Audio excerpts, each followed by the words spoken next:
Hello दोस्तों, नमस्कार। भोजपुरी लोकगीत आनंद में आप सबका बहुत बहुत स्वागत है। आज लेकर आई हूँ मज़ेदार नाच गीत।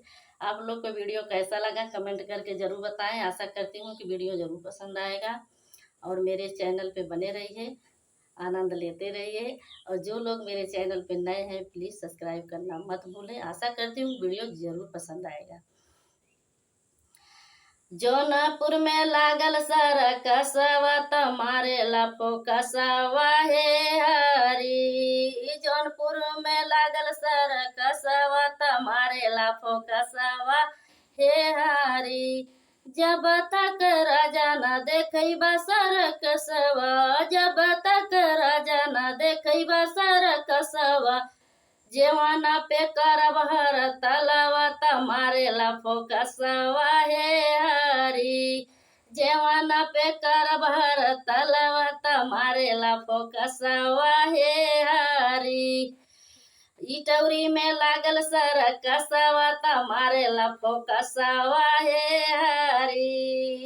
इटौरी में लागल सरकसवा मारे लफो कसवा हे हरी। जब तक राजा ना देखैबा सरकसवा, जब तक राजा ना देखैबा सरकसवा, गेरुआ पे करब हर तलवा मारे लफो कसवा हे हरी। गेरुआ पे करब हर तलवा मारे लफो कसवा हे हरी।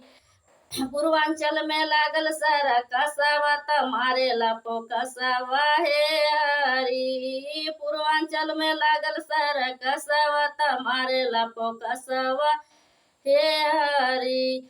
जब तक राजा ना देखैबा सरकसवा, जब तक राजा ना देखैबा सरकसवा, बीरावा पे करब हर तलवा मारे लफो कसवा हे हरी।